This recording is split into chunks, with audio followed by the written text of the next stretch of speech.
జనరల్‌గా పెద్దోళ్ళు మనకొక మాట చెప్పినారంటే దాని వెనకాల చాలా పెద్ద పెద్ద రీజన్స్ ఉంటాయి. కానీ మనం ఆ రీజన్స్ వదిలేసి మూఢనమ్మకాలను పెట్టుకొని గుడ్డెద్దు గదా సేలవన్నట్టు అసలు కారణాలను వదిలేసి కొసరు కారణాలు పట్టుకుంటాము. అలాంటిదే ఇది గూడా.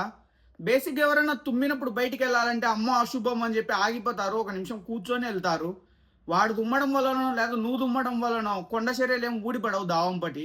దానికిండే రీజన్ ఏందంటే తుమ్మినప్పుడు నీ ఒంట్లోండే అవయవాలన్నిటిని దగ్గరకి చేసుకొని దానిలో మీద ప్రెషర్ పెట్టి తుమ్ముతావు.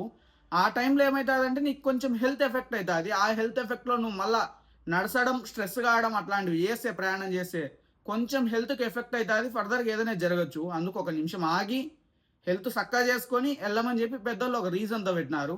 మనం ఆ దాన్ని వదిలేసినాం. తుమ్మినారా అశుభం అంతే. మనకు తెలిసినది అంతే. అశుభం, కొండ చర్యలు ఊడిపడడం ఇవన్నీ ఏం జరగవు. తుమ్మినప్పుడు ఒక నిమిషం ఆగండి.